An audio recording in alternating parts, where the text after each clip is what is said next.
good, y'all? You hearing, man? It's your boy Fetty 100, man. Y'all already know what's going on, man. Yeah. Look, stop playing, man. Like and subscribe to the video, man. Yeah, let's get the algorithm going, man. But, man, I ain't gonna even say too much today. Yeah, man. I ain't been saying too much, man. Y'all already seen the title of the video, man. So y'all already know what's going on, man. So look, let's get straight into it, man. Yeah. Worse. Uh-oh. Oh man. He's smarter. He's patient. He's not sloppy. He was working with R. Kelly, and they were making so many records together. You know, they made all those records together. They both Aaliyah. They shared so much in common. Puff was the first one that came through and made us feel like, it was us. Jaguar Wright is really having a moment right now because people are finally realizing she's been trying to tell us about these industry moguls for years. Jag is now back at it again, and she's spilling some fresh tea on Jay-Z and all his alleged crimes. Jay's been really quiet after all these accusations about Diddy started flying around, and he probably wants us to forget that Diddy is one of his besties. Just months ago, Diddy said in an interview that Jay-Z is the only person besides his mom who's allowed to call him Sean. Also, when Diddy won, or as some would say, bought, the BET Lifetime Achievement Award last year, Jay publicly praised Diddy for being an inspiration and showing everyone you have to have a little bit of crazy to make it in the industry. The whole mantra, can't stop, won't stop, is like, you gotta be relentless. You gotta have a bit of crazy. You can't take no for an answer. You gotta make it happen. He embodies that. A little bit of crazy, huh? I mean, if all those allegations about Diddy are true, it's a whole lot of crazy in his case. Not just crazy, but downright evil and demonic. But get this, according to Jaguar Wright, Jay-Z is no saint either. In fact, she's now claiming that Jay is actually worse than Diddy. The only difference is that Jay moves in silence. Plus, he's got his wife's image to hide behind, so most people have forgotten all about Jay's sketchy past. From his creepy friendship with predator R. Kelly to his own alleged crimes of grooming and exploiting underage women. There's a lot to unpack here, so let's just jump right into it. Tiara Marie, who was signed to Jay-Z's record label when she was 16 years old, and she was on Love and Hip Hop, and then she just disappeared. Y'all, who knew that Cassie's lawsuit against Diddy would open the floodgates on the entire music industry? And it looks like it's now Jay-Z's turn to pay the piper. So there's this viral blind item making the rounds saying that Jay-Z supposedly got involved with singer Tiara Marie, who was signed to his label when she was underage. Not just that, but when Beyonce got wind of it, Jay allegedly messed with Tiara's career too and blacklisted her from the industry for a decade. Now, the blind item was originally believed to be about Ashanti, but it actually makes much more sense that this is Tiara Marie because she dated Ray J, who is referred to in the blind item as pseudo corn star. And she was also discovered by L.A. Reid, who is now facing SA allegations of... They call that boy pseudo corn star? That's toe up, man. His own. According to this blind item, L.A. Reid, who is over 30 years older than Tiara, allegedly groomed her and started sleeping with her shortly after he discovered her. This was all happening in the early 2000s, shortly after Aaliyah died. So all the record label executives were on the hunt for a young female singer to replace Aaliyah. And as you probably know, Aaliyah was also used and exploited by these creepy industry men. In the wake of the passing of Aaliyah, certain record producers were looking for someone else who could step into her shoes in more ways than one. As I have told you before, Aaliyah was SA'd as a minor by several producers and was treated like a piece of meat to be bought and sold by different producers up until the time that she passed away. A couple of years after she passed away, a fairly large record producer started making some calls about a singer he had working out of his studio. She was 15 and eager, and soon different label heads were scouting her. And this is allegedly Tiara Marie.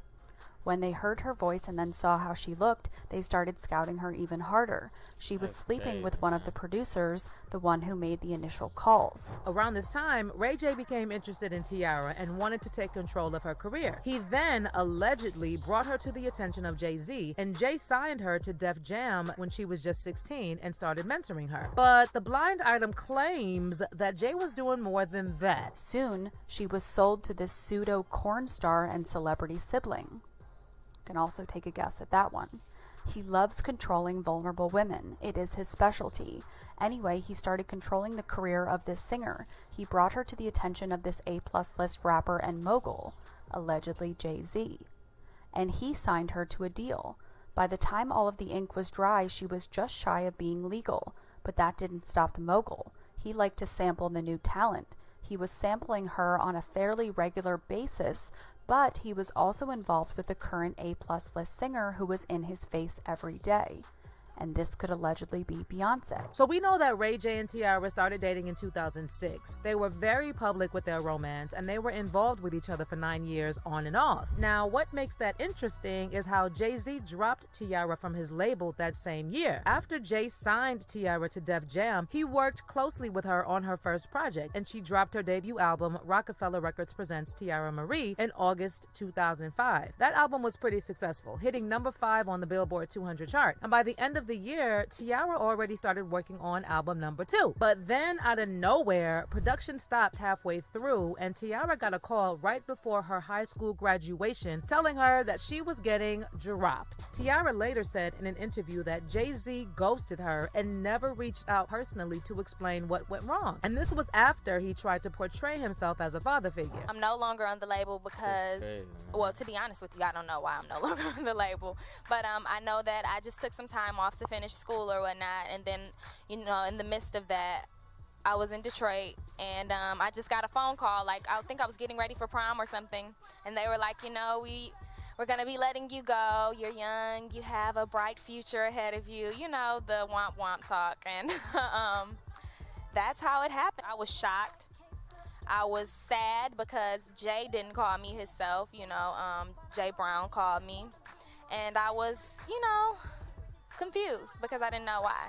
He was like a father figure at the time, but right now I can't say that because, you know, I don't talk to him anymore, and he didn't even call me and tell me bye-bye, so, you know. So according to that blind item, Jay dropped Tiara because he was supposedly sleeping with her, and Beyonce went crazy when she found out. And then on top of that, Ray J was heated because he had eyes for Tiara himself. So Jay dropped her quicker than a hot potato and put all the focus on Rihanna, who was signed around the same time as Tiara. But wait, there's more. Rumor has it that Jay also blocked Tiara's career and made sure no other label could scoop her up. The thing is, though, that corn star in charge of her career was feuding with the mogul and told the mogul he would not be allowed to hook up with the singer again. I assume he thought the mogul would think she was something special. Apparently not as special as the current A-plus lister, because the new signee was dropped and the word was put out on the street. No record deals for her from any label. But sadly, Tiara isn't the only young lady Jay-Z allegedly groomed and destroyed. Word on the street is he was supposedly messing with Foxy Brown when she was just 14 or 15. Plus, oh no, bro, they wildin', bro. If so far what I heard is true, bro, these dudes really wow, bro. Bro, they sick, bro. They really preying on young females, bro. And then when I don't get their way, like, they really blocklisting them, like blackballing them. Bro, that's next level toe up, bro. I can't cap to you, bro.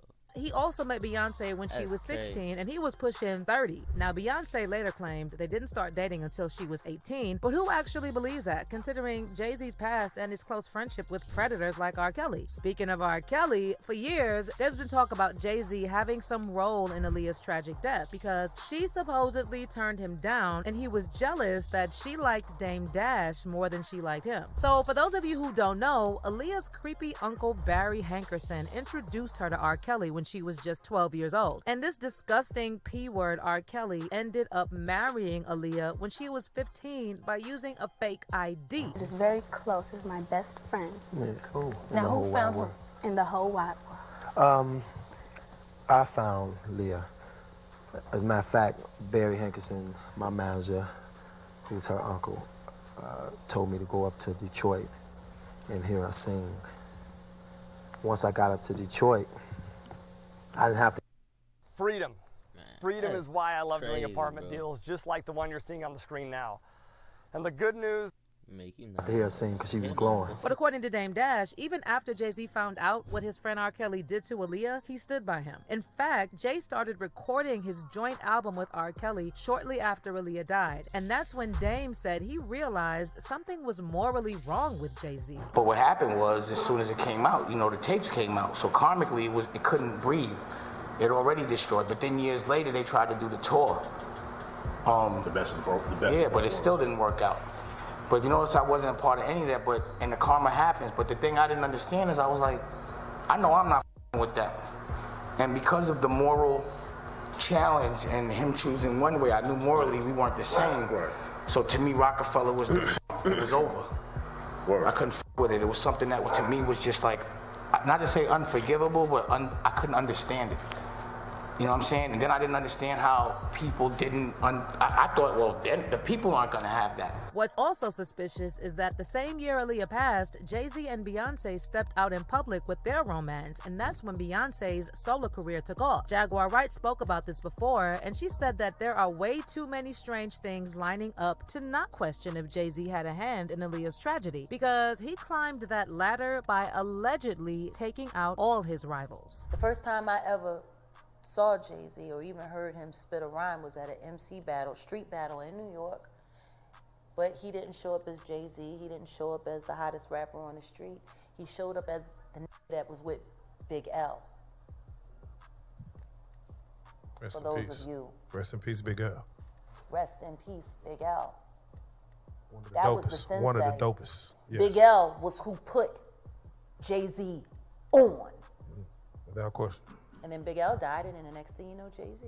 Jaguar pointed out that as soon as Big L was gone, Jay started cozying up to big shots in the industry, including Sean Diddy Combs, or Honeycombs, as Jag prefers to call him. Building a working, camaraderie with Honeycombs and AKA Diddy. And Why do you give him the honeycombs? Why do you give him honeycombs? because he smacks so sweet.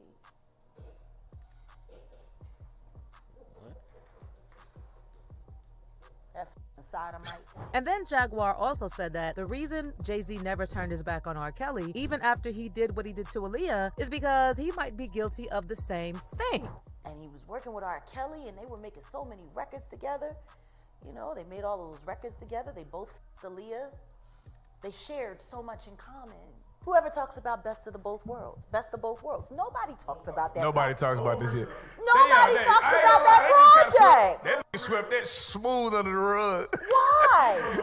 Yeah, we know why. You know what? I got a better question. Yeah. How valuable is a Biggie Smalls verse? According to Jag, as soon as Aaliyah passed, Jay snatched up producer Rich Harrison from singer A. Marie, who was another threat to Beyonce's game. And next thing you know, Jay and B were sitting at the top of the pyramid. By the way, wasn't this all around the time when Aaliyah died? Yeah.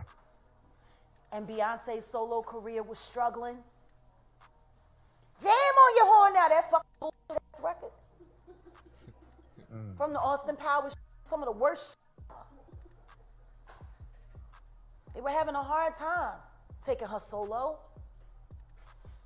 And then Aaliyah died. And then they brought Rich Harrison in, and you know, kind of think it's crazy right now. She liked posing with him in pictures for Page 6. Aaliyah didn't. She fell in love with Dame. And Aaliyah's gone, and Now, when R. Kelly's disgusting crimes were exposed to the world, Jay-Z's PR crew allegedly went into overdrive, trying to wipe out any signs of their friendship. And that's why you never hear anyone bring up Best of Both Worlds anymore. But Jay-Z's PR team is powerless when it comes to Jaguar Wright. And she's now back at it again, claiming that Jay is even worse than Diddy, and that it's only a matter of time before his evil is fully exposed. Sean Carter is worse. Man, that's crazy. Oh, man. He's smarter. He's patient. He's not sloppy. This put been lining up people he calls friends and stepping to the side while they get hit by the guillotine for 30 years. In this same interview, Jaguar spilled about how Jay-Z did some messed up things to a woman she's close with, who is also part of the industry. Now, I'm not sure who Jaguar is talking about, but if you have an idea, let me know in the comments, okay? Because I know y'all want to know too. She pushed somebody I love too far. Oh. And you know who I'm talking about, bitch. We were kids. We were in our 20s. How long do you expect her to have to suffer fucking a bad choice of fucking you? Yes, she's in the industry. Yes, she was put in exile. No, she wasn't perfect, but she was everything, still is. Anyway, some folks are still clowning Jaguar and calling her bitter for going after Jay-Z. Is, but judging by all the comments, most fans are actually on her side. And they're saying she's been trying to tell us about Jay long before this situation with— Man, who y'all think that is she's talking about, man? Put up in the comments, man, if y'all know who y'all think that is, man. I ain't gonna cap. Diddy blew up. Someone said, I believe Jay-Z's smarter than the rest as well. Jay-Z has a close relationship with high power companies and people. The reason Jay-Z's deeds have been kept out of the public. Yes, I believe that boy who Jay-Z refuses to take DNA is his son. And they say his mom was underage when Jay-Z got her pregnant. I believe everything Jaguar Wright is saying. And another one wrote, Jay-Z is the head to the snake in the R&B/rap world. Each sect has their, quote, leader, end quote. He's fought hard and destroyed a lot to get there. And didn't care who he heard to do it. He wanted to mingle with them so damn bad. That should tell you exactly what's in his soul. They come back. The first time I laid eyes on Jag, I knew. I'm glad she's stronger and more able now. She's needed. Well, let me know in the comments if you believe any of these allegations about Jay-Z. Do you think he could really be worse than Diddy? Comment down below and then check out this next video.